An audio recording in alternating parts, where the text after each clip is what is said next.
دیکھیے ہماری بندگی جزوی ہے، نمازیں ہم پڑھ رہے ہیں، روزے ہم رکھ رہے ہیں، مسجدیں عالی شان بنائی ہیں، مدرسے بھی بہت بڑے بڑے بن گئے ہیں، واقعتاً اس میں کوئی شک نہیں، لیکن سوال یہ ہے کہ اوپر جو چھت ہے وہ تو کافرانہ ہے، قانون تو اللہ کا نہیں ہے، کتاب و سنت کے احکام تو نافذ نہیں ہے۔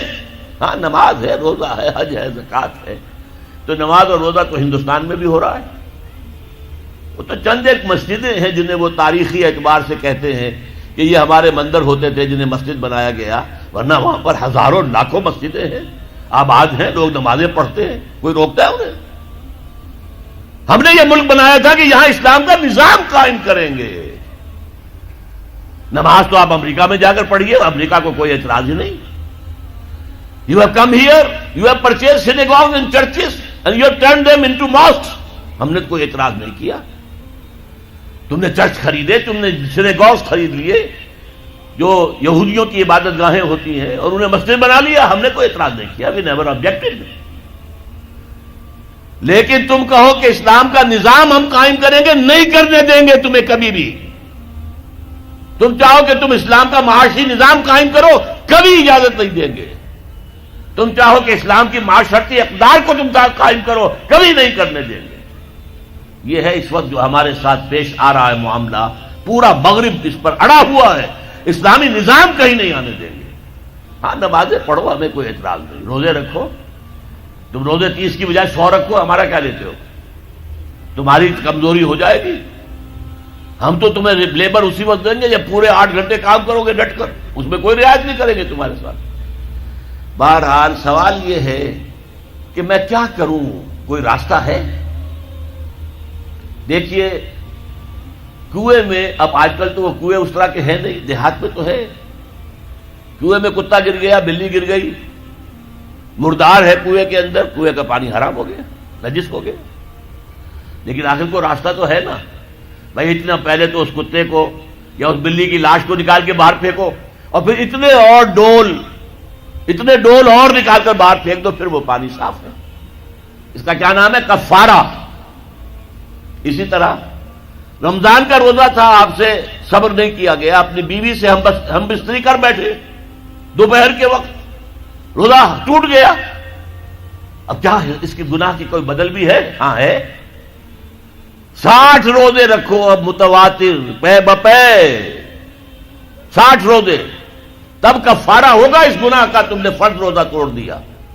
ہاں اگر نفلی روزہ تھا تو توڑ دیا تو صرف اس کی قضا دینی ہوگی بس، فرض روزہ اسے توڑ دیا ہے تو اس کے لیے تو 2 مہینے کے 60 روزے پے بپے رکھنے پڑے۔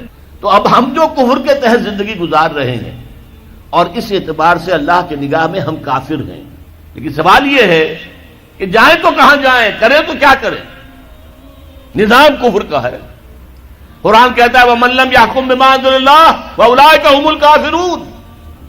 جو لوگ قرآن کی، اللہ کی اتاری ہوئی شریعت کے مطابق فیصلے نہیں کرتے وہی تو کافر ہے۔ کافر کسے کہتے ہیں؟ اقبال نے کہا نا، بتوں سے تجھ کو امید ہے، خدا سے نو امیدی، مجھے بتا تو صحیح اور کافری کیا ہے؟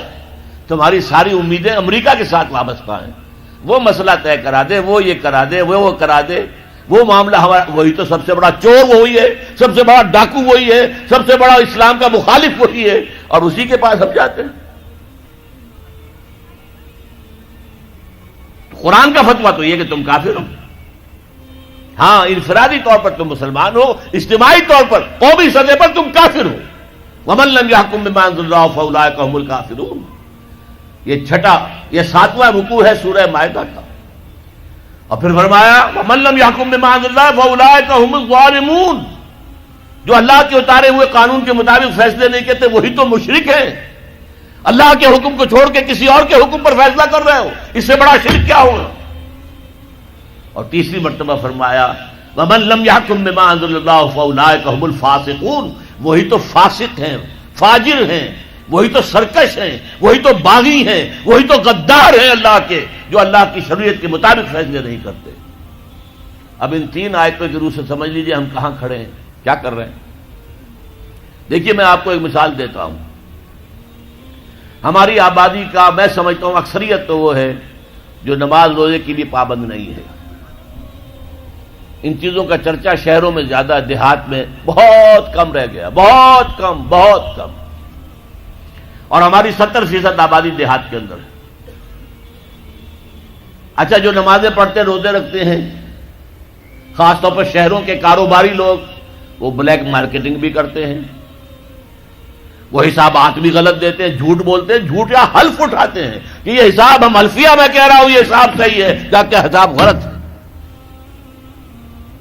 سودی کاروبار کرتے ہیں، اپنے کاروبار کو بڑھانے کے لیے سود کا قرضہ لیا ہے، سودی قرضہ لیا بینک سے، اپنی بلڈنگ بنانے کے لیے بہت بڑی قرضہ لیا ہے بینک سے، تو ان کی عبادت کیا ہوئی؟ وہ اس آیت کے ذیل میں آ گئے کہ نہیں؟ افتؤمنون ببعض الکتاب وتکفرون ببعض فما جزاء من يفعل ذلك منكم الا خزي في الحياة الدنيا ويوم القيامة يردون الى اشد العذاب وما الله بغافل عما تعملون۔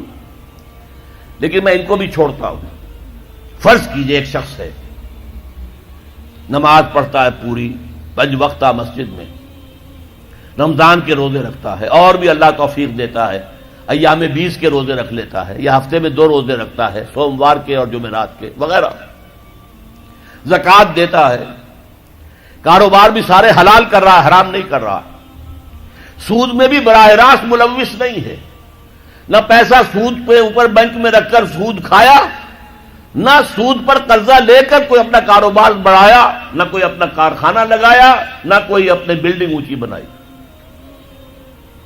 پردہ بھی اس نے اپنے گھر میں بالکل شرعی نافذ کر دیا۔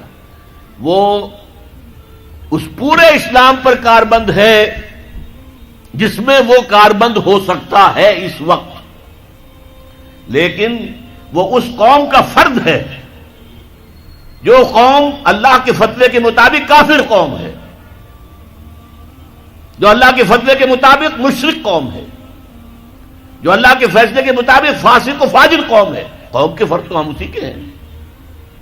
چور کا ہاتھ تو نہیں کاٹا جا رہا، ڈاکوؤں کو وہ سزا تو نہیں جا رہی سورہ مائدہ میں جو آئی ہے، ان کے ہاتھ اور پاؤں مقابل سم سے کاٹ دیے جائیں، یا یہ کہ انہیں ملک سے باہر دفع کر دیا جائے، قتلوا تقتیلا، ان کے ٹکڑے کر دیے جائیں۔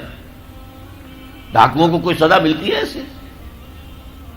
اول تو پکڑنے کا کیا سوال، پکڑ گئے تو رشوتیں دے کر چھوٹ جائیں گے، یہاں تو عدل بھی جو ہے خریدا جا سکتا ہے بڑے آرام سے، اور نہیں تو 4-6 مہینے جیل میں رہ لیں گے۔ وہاں بھی ان کا بڑا راج ہوتا ہے، جو ڈاکو ہوں ان کی تو ہیبت ہوتی ہے، جیل کے صدری خود ان سے ڈرتے ہیں، ساری چیزیں حرام ان کے پاس وہاں بھی پہنچتی ہیں، جیل کے اندر نکل آئیں گے۔ اللہ اللہ خیر صلی اللہ، کہیں شرعی سزا دی گئی کسی ڈاکو کو؟ یہاں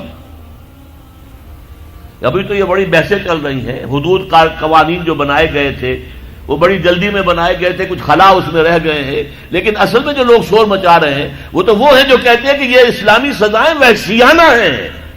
بے نظیر بھٹو کا کہنا ہے یہ وحشیانہ سزائیں ہیں، اللہ کی دی ہوئی سزائیں وحشیانہ ہیں، معاذ اللہ ثم معاذ اللہ ثم معاذ اللہ، کلمہ کفر ہے۔